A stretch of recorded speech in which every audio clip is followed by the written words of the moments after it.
Welcome to sociology classes. मैं हूं आपका दोस्त शिबू। आज हम बातें करने वाले हैं एक ऐसे इंसान के बारे में जिन्होंने हमारे इंडिया के सोशल रिफॉर्म में बहुत ज़्यादा योगदान दिया था। खासकर हमारे कास्ट सिस्टम में जो अनटचेबल्स थे उनके बेहतरी के लिए उन्होंने बहुत ज़्यादा काम किया था। आज हम बातें करने वाले हैं डॉक्टर बी आर अम्बेडकर के बारे में, जिनको हम फादर ऑफ इंडियन कॉन्स्टिट्यूशन भी कहते हैं। डॉक्टर बी आर अम्बेडकर, इनका पूरा नाम है भीमराव रामजी अम्बेडकर। इनका जन्म हुआ था 14 अप्रैल 1891 को। ये एक इंडियन जूरिस्ट थे, इकोनॉमिस्ट थे, सोशल रिफॉर्मर और एक पॉलिटिकल लीडर थे। इनका पिताजी का नाम था रामजी मलोजी सकपाल और माता का नाम था भीमाबाई सकपाल। ये उनके 14th बेटे थे, यानी कि 14th चाइल्ड। इस वजह से इनको हर कोई बहुत ज़्यादा प्यार करता था। इनका नाम में भी हम देख सकते हैं 3 अलग अलग इंसानों के नाम। भीमाराव उनका माँ का नाम से लिया गया है, राम जी उनके पिताजी का नाम था और अम्बेडकर उनका सरनेम नहीं था। ये अम्बेडकर जो टाइटल है ये दिया था उनके एक गुरु ने, यानी कि उनके एक टीचर ने जो एक प्योर ब्राह्मण थे। इस अम्बेडकर का मतलब होता है एक प्योर ब्राह्मण, जो इनके टीचर ने इनको दिया था। डॉक्टर बी आर अम्बेडकर ने हमारे कॉन्स्टिट्यूशन के निर्माण में बहुत ज़्यादा योगदान दिया था और ये ड्राफ्टिंग कमेटी के हेड भी थे। ये हमारे इंडिपेंडेंट इंडिया के पहले लॉ एंड जस्टिस मिनिस्टर भी थे। इनको इनके मरणोपरांत इनको भारत रत्न भी दिया गया था 1990 में। अब हम इनका जो लाइफ स्ट्रगल है, ये लाइफ स्ट्रगल को थोड़ा देखते हैं। जब हम इनकी अर्ली एजेस की बात करें, जब ये स्कूल में जाना सिर्फ स्टार्ट ही किए थे, वहाँ पर इनको बहुत ज़्यादा डिस्क्रिमिनेशन सहना पड़ा था उनके कास्ट की वजह से, क्योंकि वो अनटचेबल्स थे तो बाकी लोग उनको नहीं छूते थे और उनको दूर रखते थे। इस वजह से उनको बैठना भी पड़ता था रूम के बाहर, वो भी अपने घर से कोई चटाई ले जाकर वहाँ पर ही उनको बैठना पड़ता था। वहाँ पर जो पानी पीने की जो मटका था उनसे भी वो लोग पानी नहीं पी सकते थे। वहाँ पर पानी पीने के टाइम पर कोई एक पियोन आकर उनको पानी ऊपर से देता था और उनको नीचे से बैठकर वो पीना पड़ता था। इस वजह से जिस दिन उनका स्कूल का जो पियन था वो अगर नहीं आया तो उनको पानी भी नसीब नहीं होता था।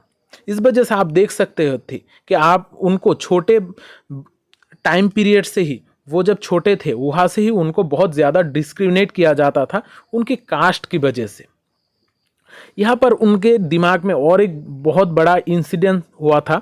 वहाँ पर वो लोग एक रेल स्टेशन पे खड़े थे और वहाँ पर उनको भी डिस्क्रिमिनेट किया गया था उनके कास्ट के वजह से, और वहाँ पर उनको टांगे में उठकर किसी एक जगह पर जाना था, लेकिन वो टांगा वाला भी उनको लेने के लिए इनकार कर रहा था। फिर उन्होंने डबल पैसे देकर खुद ही टांगा चलाकर अपने डेस्टिनेशन पर जाके पहुँचे। इस तरीके से हर फेज़ में उनका, जब छोटे थे उससे लेकर जब बड़े हुए उस टाइम पीरियड तक हर जगह पर इनको कास्ट रिलेटेड डिस्क्रिमिनेशन सहनी पड़ी। इस वजह से उनका जो भी लेटर लाइफ में हम उनका मूवमेंट्स देखते हैं या फिर कंट्रीब्यूशन देखते हैं, वो सारे चीज़ें अनटचेबिलिटी को ख़त्म करने के लिए ही हम देखते हैं।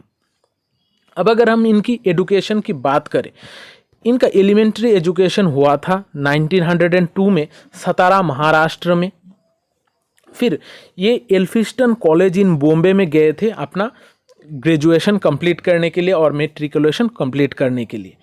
ये महार कास्ट के, यानी कि अनटचेबल्स में से पहले वो इंसान है जो एल्फिस्टन कॉलेज इन बॉम्बे में जाकर पढ़ पाया।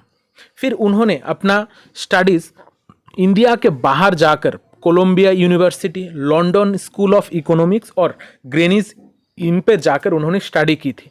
यहाँ पर उन्होंने अलग अलग जगहों पर जाकर डाइवर्स तरीके का स्टडीज़ ली थी। उन्होंने इकोनॉमिक्स के ऊपर स्टडी किया था, उन्होंने लॉ के ऊपर स्टडी किया था और साथ साथ उन्होंने हमारे सोशियोलॉजी सब्जेक्ट के ऊपर भी स्टडी किया था। और यहाँ पर एक चीज़ मेंशन करना ज़रूरी है, उन्होंने जो लॉ की स्टडी की थी वहाँ पर बेसिकली उनका मेन पार्टी था अलग अलग देशों का कॉन्स्टिट्यूशन को समझना। इस वजह से जब इंडिया का कॉन्स्टिट्यूशन का निर्माण हुआ, इनको बहुत ही सब कुछ पता था कि अलग अलग देश का कॉन्स्टिट्यूशन क्या है, इस वजह से इनको ड्राफ्टिंग कमेटी का हेड बनाया गया था। अब ये इतना अनटचेबल होने के बावजूद भी बाहर जाकर किस तरीके से स्टडी कर पाए, ये भी एक बात है।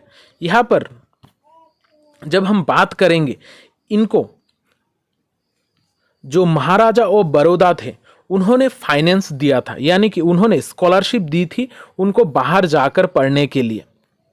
उन्होंने 3 साल की स्कॉलरशिप दी थी उनको कोलंबिया यूनिवर्सिटी में जाकर पढ़ने की। वहाँ पर वो जाकर पढ़ के आएंगे, फिर उनका रूल्स था कि वो अगर पढ़ के वापस आए फिर उनको ही सर्व करना होगा, यानी कि बड़ौदा स्टेट को ही उनको सर्व करना होगा।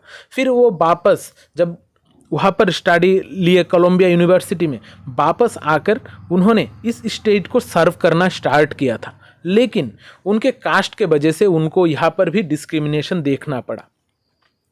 उनको एक बहुत ही बेहतर अच्छा पोस्ट, मिलिट्री सेक्रेटरी पोस्ट पे रखा गया था, लेकिन वहाँ के जो बाकी लोग थे, यानी कि उनका साथ जो काम कर रहे थे, उनके नीचे जो काम कर रहे थे, वो उनको कोऑपरेट नहीं कर रहे थे।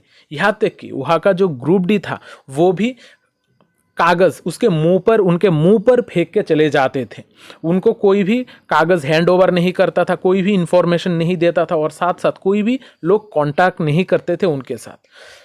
इन्होंने इतना ज़्यादा पढ़ाई करने के बाद भी ये सारे डिस्क्रिमिनेशन उनको सहना पड़ रहा था।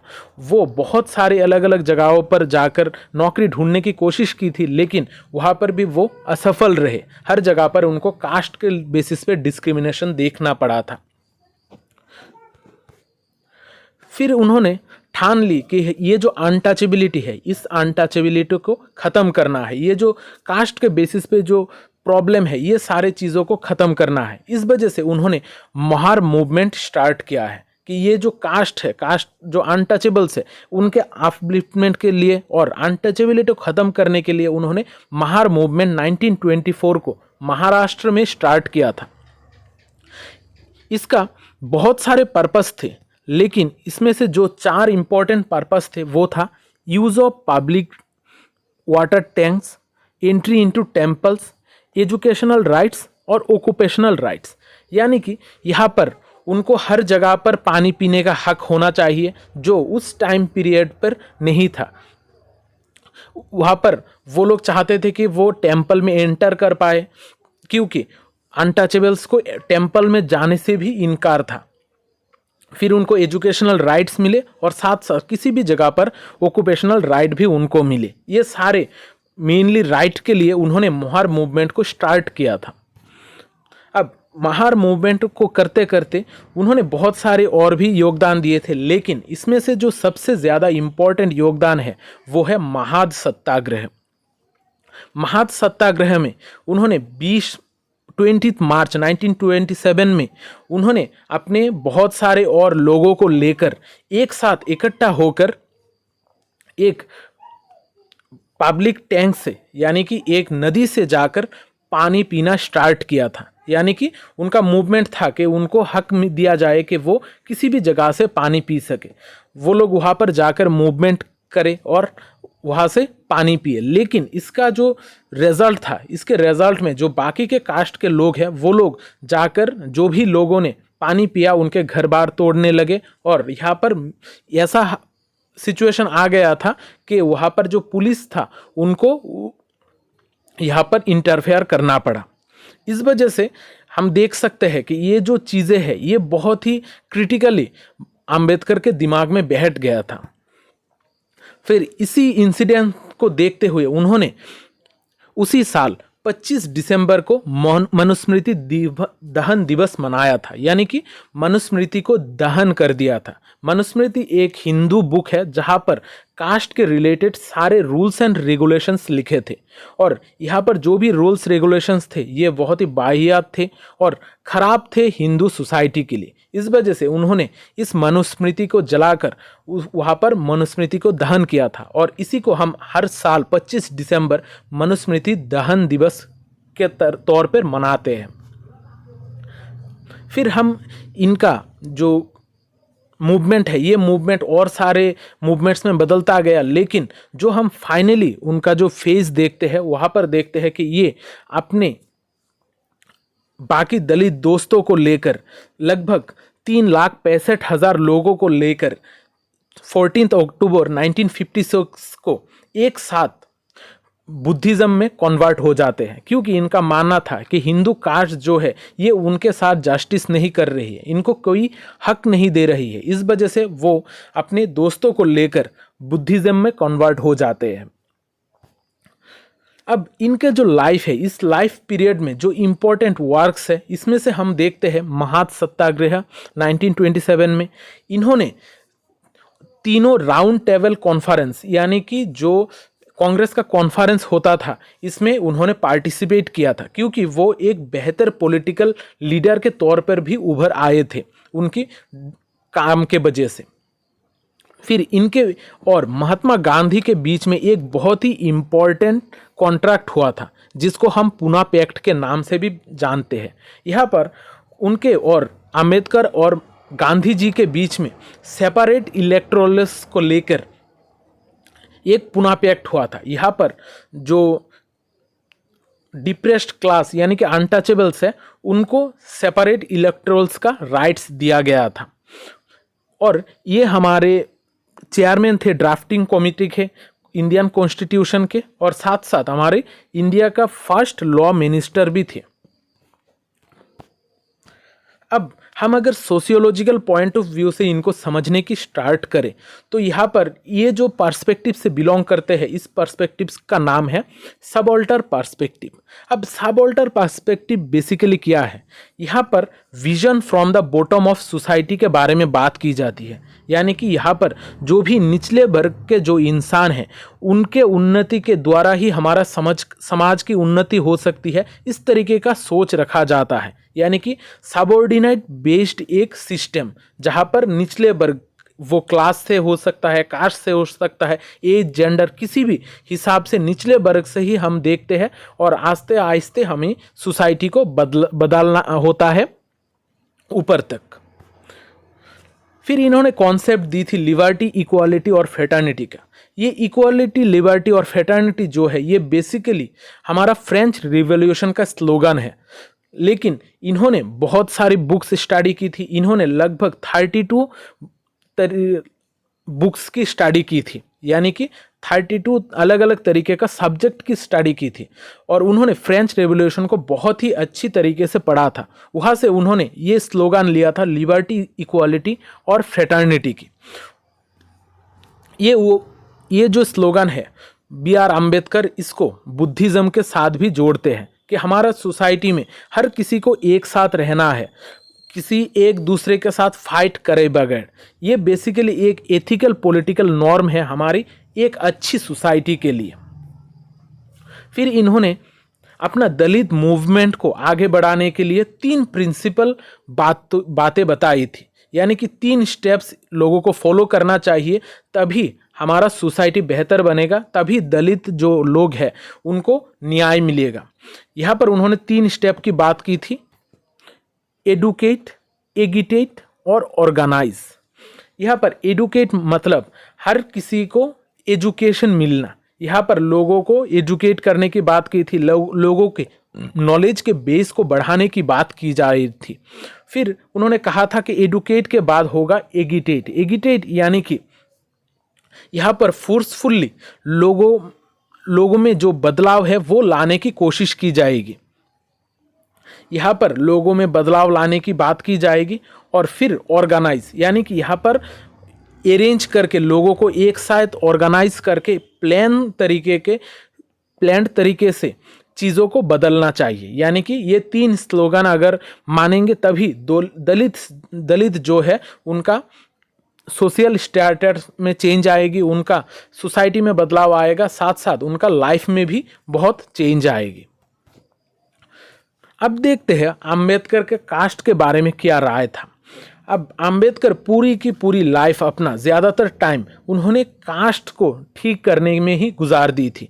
कास्ट के रिलेटेड इन्होंने बहुत सारी चीज़ें बताई थी। हम यहाँ पर ये अलग अलग चीज़ों के बारे में थोड़ा देखेंगे। यहाँ पर फीचर ऑफ कास्ट के बारे में उन्होंने क्या बताया था, इंटरप्रिटेशन ऑफ वर्ण थ्योरी, यानी कि उन्होंने वर्ण थ्योरी को किस तरीके का इंटरप्रेट किया था, फिर कास्ट और division of labour, socialist and caste system, और आखिर में देखेंगे एनहिलेशन ऑफ कास्ट, यानी कि कास्ट को ख़त्म करने के लिए उन्होंने क्या कहा था। अंबेडकर ने कास्ट के 3 फीचर्स के बारे में बात की थी, ग्रेडेड इनइक्वालिटी, ग्रेडेड ऑक्यूपेशन और confinement of interaction. Graded inequality यानी कि यहाँ पर इनइक्वालिटी की सिर्फ सिंपल इनइक्वालिटी की बात नहीं की जाती है, यहाँ पर बात की जाती है ग्रेडेड इनइक्वालिटी। यहाँ पर 4 अलग अलग डिफरेंट क्लासेस है, वो भी अनइक्वल इन स्टेटस, और हर किसी के पास अलग अलग तरीके का पावर होता है, हर किसी के पास अलग अलग चीज़ें होती है, और जो एकदम नीचे है यानी कि जो दलित है उनके पास कुछ नहीं है। यहाँ पर ग्रेडेड इनइक्वालिटी की बात करती है। फिर कास्ट सिस्टम में दूसरा जो फीचर है वो है ग्रेडेड ऑक्यूपेशन, यानी कि यहाँ पर जो ऑक्यूपेशन है वो भी बांट दिया जाता है, कौन सा इंसान कौन सा काम करेगा ये पहले से ही तय कर दिया जाता है। जैसे ब्राह्मण का बेटा ब्राह्मण ही बनेगा, जो नाई है नाई का बेटा नाई ही बनेगा, इस तरीके से पहले से ही ग्रेडेड ऑक्यूपेशन कास्ट सिस्टम में होता है। फिर कास्ट सिस्टम में हम देखते हैं कॉन्फाइनमेंट ऑफ इंटरेक्शन, यानी कि कौन किसके साथ बैठकर खाना खा सकता है, कौन किसके साथ शादी कर सकता है, ये सारे चीज़ें हमारे कास्ट सिस्टम में पहले से ही होता है। यहाँ पर जो ग्रेडेड इनइक्वालिटी है, इस ग्रेडेड इनइक्वालिटी के ऊपर अंबेडकर ने बहुत ज़्यादा फोकस दिया था। उन्होंने कहा था कि जो हमारा नॉर्मल इनइक्वालिटी है वो ग्रेडेड इनइक्वालिटी से थोड़ा अलग है। Graded inequality is entirely found only in Indian subcontinent and it is the product of the caste system। यानी कि ग्रेडेड इनइक्वालिटी सिर्फ हमारा इंडियन सबकॉन्टिनेंट में ही देखा जाता है, ये बाकी वर्ल्ड में किसी जगह पर नहीं देखा जाता है, और ये बेसिकली हमारा हिंदू कास्ट सिस्टम का ही एक प्रोडक्ट है।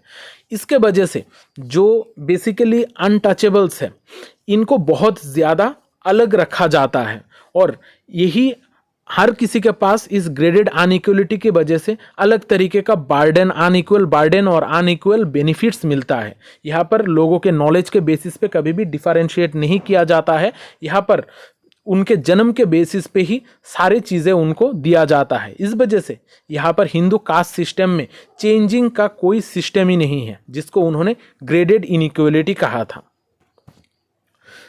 फिर इन्होंने वर्ण थ्योरी को इंटरप्रेट किया था कि हमारा जो हिंदू वर्ण थ्योरी है इसमें 4 वर्णस है,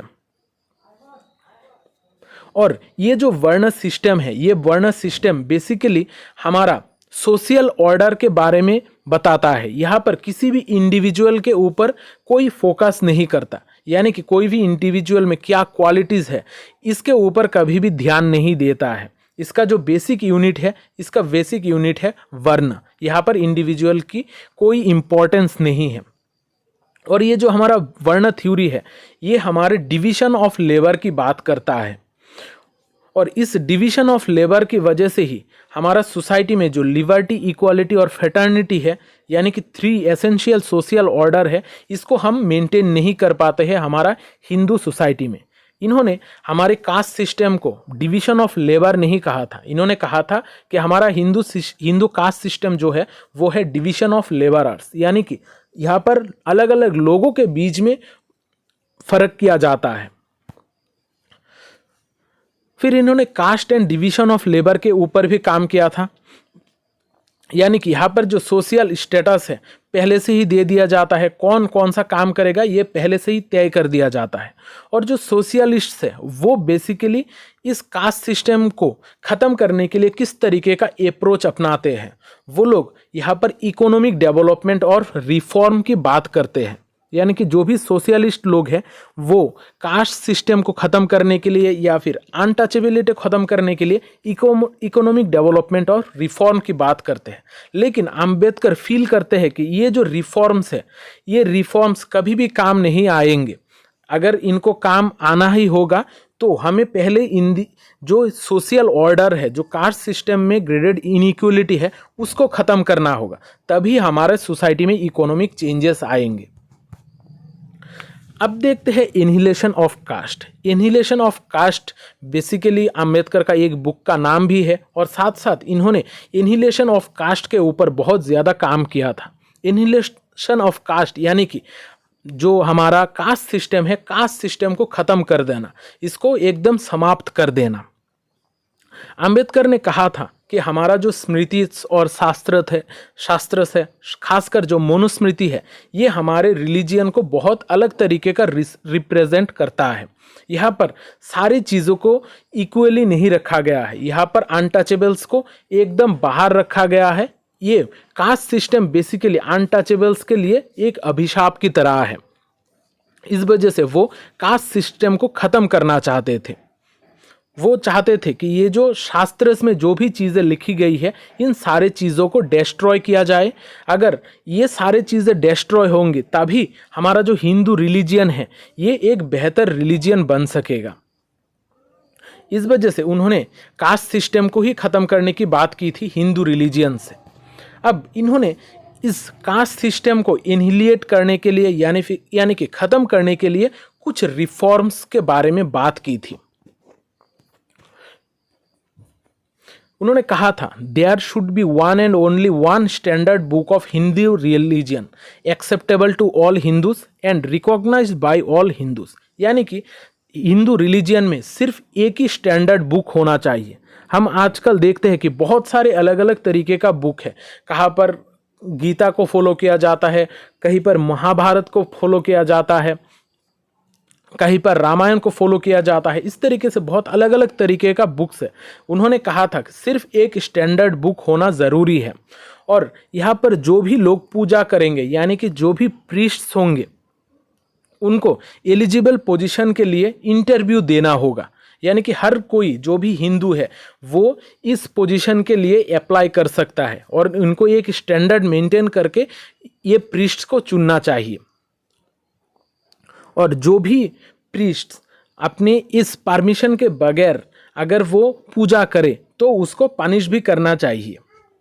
और ये जो प्रीस्ट होंगे यानी कि जो पुरोहित होंगे जो पूजा करेंगे ये सर्वेंट होंगे हमारे स्टेट के। स्टेट ही उनको रिक्रूट करेगा ताकि ये एक बेहतर तरीके से सोसाइटी को कंट्रोल कर पाए और यहाँ पर हर किसी को इक्वल अपॉर्चुनिटी मिले प्रीस्ट बनने के लिए। यहाँ पर उन्होंने कहा था the number of priest should be limited by law according to the requirements of the state. यानी कि स्टेट में जितना ज़रूरी है उसी हिसाब से इस प्रीस्ट को रिक्रूट किया जाए। इसको ऑफिशियली उन्होंने रिक्रूट करने की बात की थी। यानी कि अगर हमें हिंदू रिलीजियन को बचाना है तो प्रीस्ट के ऊपर ध्यान देना होगा और प्रीस्ट को हमारे स्टेट के द्वारा ही रिक्रूट करना पड़ेगा। कितना होंगे क्या होंगे ये सारी चीज़ें स्टेट ही तय करेगा। अब हम देखते हैं कि बी आर अम्बेडकर का मेजर कॉन्सेप्ट्स यानी कि उन्होंने कौन से कॉन्सेप्ट्स के बारे में बात की थी और ये सारे जो कॉन्सेप्ट है ये हमारी एग्ज़ाम के पॉइंट ऑफ व्यू से बहुत इंपॉर्टेंट है। इसको आप लोग केयरफुल्ली स्टडी कर लेना। अब इनका जो पर्सपेक्टिव है वो है सबॉल्टर्न पर्सपेक्टिव, जहाँ पर बॉटम अप अप्रोच की बात की जाती है। ये हमारे chairman of drafting committee of constitution यानी कि हमारा जो कॉन्स्टिट्यूशन है उसका चेयरमैन थे। इनको हम फादर ऑफ इंडियन कॉन्स्टिट्यूशन भी कह सकते हैं। ये हमारे इंडिया का इंडिपेंडेंट इंडिया का फर्स्ट लॉ मिनिस्टर थे। फिर इन्होंने ग्रेडेड इनइक्वलिटी के बारे में बात की थी कि जो कास्ट सिस्टम है यहाँ पर ग्रेडेड इनइक्वलिटी की बात की जाती है। इन्होंने एनिहिलेशन ऑफ कास्ट के बारे में भी बात की थी यानी कि कास्ट को हम किस तरीके से ख़त्म कर सकते हैं और इसके रिगार्डिंग उन्होंने अलग अलग स्टेप भी बताया है। फिर इन्होंने महार मूवमेंट भी लीड की थी यानी कि जो भी अनटचेबल्स है उनके बेहतरी के लिए, उनके एजुकेशन के बेहतरी के लिए वो लोग टेम्पल में एंटर कर सके, वो लोग हर कोई जगह से पानी पी सके। इन सारी चीज़ों के लिए उन्होंने महार मूवमेंट स्टार्ट किया था। फिर उन्होंने महाद सत्याग्रह भी किया था जहाँ पर बहुत सारे लोगों को लेकर एक जगह से उन्होंने पानी पी थी। ये सारे काम उन्होंने की थी अनटचेबिलिटी को ख़त्म करने के लिए, ताकि हमारा जो हिंदी सोसाइटी में अनटचेबिलिटी का कॉन्सेप्ट है इसको वो ख़त्म कर पाए और हर किसी के पास एक बेहतर लाइफ हो। उन्होंने जात पात तोड़क मंडल में लेक्चर डिलीवर किया था, यानी कि जो हमारा जात पात है इसको हमें ख़त्म करना है। उन्होंने ब्रोकन मैन थ्योरी दिया था। अब ब्रोकन मैन थ्योरी उन्होंने बेसिकली बुद्धिज़्म से इंस्पायर होकर दिया था। बुद्धिज़्म में जो भी लोग कन्वर्ट हो रहे हैं वो सारे किसी ना किसी खराब जगह से गुजर रहे हैं या फिर खराब सिचुएशन से गुजर रहे हैं, और इसको ही उन्होंने ब्रोकन मैन कहा था। उन्होंने दलित मूवमेंट को आगे बढ़ाने के लिए 3 बातें बताई थी, 3 स्टेप्स बताई थी: एजुकेट, एगिटेट और ऑर्गेनाइज। उन्होंने कॉन्स्टिट्यूशनल रिमेडीज को heart and soul of Indian constitution कहा था, जो है आर्टिकल 32। उन्होंने दलित बहुजन समाज एस्टैब्लिश की थी, Bharatiya Buddha Mahasabha, all India depressed class association, Bahishkrit Hitakarini Sabha, independent labour party और शेड्यूल्ड कास्ट फ्रीडम। ये सारे जो ऑर्गेनाइजेशंस है इन पर अंबेडकर का योगदान बहुत ज़्यादा था, और इन्होंने 25 दिसंबर को मनुस्मृति को जलाया था। उसी चीज़ को हम स्मरण करते हुए हर साल 25 दिसंबर को मनुस्मृति दहन दिवस भी मनाते हैं। और डॉक्टर अंबेडकर और महात्मा गांधी जी के बीच में एक पुनः पैक्ट हुआ था, और जहाँ पर जो दलित्स है यानी कि अनटचेबल्स है उनको सेपरेट इलेक्ट्रोल का आज़ादी मिली थी, वो लोग भी इलेक्शन में अपना योगदान दे सकते थे। अंबेडकर ने 3 तरीके का कास्ट के फीचर्स के बारे में बात की थी: ग्रेडेड इनइक्वालिटी, ग्रेडेड ऑक्यूपेशन और कॉन्फाइनमेंट ऑफ इंटरेक्शन। अब इन्होंने कुछ कास्ट के रिलेटेड कुछ बातें बताई थी, यानी कि कास्ट के रिलेटेड कुछ स्लोगन्स दिए थे। इनको हमें याद रखना होगा, एग्जाम के पर्सपेक्टिव से ये बहुत इंपॉर्टेंट है। There is no such thing as caste, there are only caste, यानी कि जो हिंदू सोसाइटी है वहाँ पर कोई कास्ट बोलकर कोई चीज़ नहीं है, यहाँ पर सिर्फ कास्ट है, यानी कि बहुत सारे अलग अलग तरीके का कास्ट है। Caste system is a division of labourers, villages are cesspools of cruelty, caste prejudice and communalism, यानी कि हमारा जो गांव है वहाँ पर ही हम कास्ट सिस्टम को लेकर जो भी खराब चीज़ें हैं, जो भी क्रुएलिटी है, जो भी प्रिजुडिस है, ये सारे चीज़ें हम ज़्यादातर विलेजेस में ही देखते हैं। Caste is superimposition of endogamy over exogamy, यानी कि कास्ट के वजह से ही हम एंडोगमी ज़्यादा देखते हैं। फिर caste does not allow Hindus to act as a community, यानी कि कास्ट सिस्टम जो है वो हमारे हिंदूज को एक साथ एकजुट होकर एक कम्युनिटी के तरह लड़ने से ये हमें रोकता है। यहाँ पर हमें पहले से ही ग्रेडेड इनइक्वालिटी दिखाया जाता है कि हम सब सेपरेट है, यहाँ पर हमें एक साथ एकजुट कभी नहीं रखा जाता है, यानी कि कास्ट सिस्टम हमारा हिंदूज को एक कम्युनिटी के तरह लड़ने से रोकता है। फिर अब देखते हैं डॉक्टर बी आर अम्बेडकर का इम्पोर्टेंट बुक्स के बारे में। उन्होंने बहुत सारे बुक्स लिखी है, लेकिन यहाँ पर जो हमारे एग्जाम के पॉइंट ऑफ व्यू से इम्पोर्टेंट है उनको मैंने यहाँ पर मेंशन कर दिया। उनका बुक है caste in India, their mechanism, genesis and development. ये जो बुक है ये बेसिकली उनका पीएचडी का थीसिस है, और साथ साथ the problem of the rupee, its origin and it's solution, ये भी उनका पीएचडी का ही थीसिस है। लेकिन अगर क्वेश्चन में ये दोनों आए तो आप लोगों को जो सेकंड नंबर है the problem of the rupee, इसको ही टिक करना है, क्योंकि ये ही ज़्यादा बार क्वेश्चन में पूछा गया है। फिर उनका बुक है एनिहिलेशन ऑफ कास्ट, और इससे बहुत ज़्यादा क्वेश्चंस बनते हैं। Thoughts of on Pakistan, mister Gandhi and emancipations of untouchables, who are the Shudras, states and minorities, the untouchables, who are they, against the madness of Manu. यहाँ पर आप लोग देख सकते हो डॉक्टर बी आर अम्बेडकर का जो भी लिखावट है, ज़्यादातर लिखावट अनटचेबिलिटी को लेकर है। इस वजह से क्वेश्चन में अगर अनटचेबिलिटी का क्वेश्चन आए तो हमारा आंसर ज़्यादातर time doctor B R Ambedkar भी होता है। और इसके साथ साथ बहुत बार ऐसा भी देखा गया है कि राम मनोहर लोहिया को लेकर भी थोड़ा बहुत क्वेश्चन पूछे जाते हैं, लेकिन ज़्यादातर टाइम क्वेश्चन हमारा डॉक्टर बी आर आम्बेडकर से ही आता है। और यहाँ पर जो भी बुक है आप लोगों को क्रोनोलॉजिकली याद रखना होगा, क्योंकि एग्जाम में आप लोगों को क्रोनोलॉजिकली पूछा जाता है या फिर आप लोगों को दिया जाता है कि कौन सा बुक पहले आया कौन सा बुक बाद में आया है। इस वजह से मेजर कॉन्सेप्ट्स और इम्पॉर्टेंट बुक्स का लिस्ट आप लोगों को याद रखना बहुत ज़्यादा ज़रूरी है। तो आज के क्लास में मैंने कोशिश की है कि आप लोगों को बी आर आम्बेडकर के बारे में थोड़ा बहुत इन्फॉर्मेशन दे दूं। अगर क्लास अच्छा लगा है तो कमेंट करके ज़रूर बताना, क्योंकि आपके कमेंट से ही मुझे मदद मिलती है, बूस्ट मिलता है नेक्स्ट क्लास करने के लिए। अगर वीडियो को अच्छा लगा है तो लाइक और शेयर ज़रूर करना, क्योंकि शेयरिंग इज़ केयरिंग। तो मिलते हैं अगले क्लास में, तब तक अच्छे रहिए, स्वस्थ रहिए और लोगों में प्यार बांटते रहिए। जय हिंद।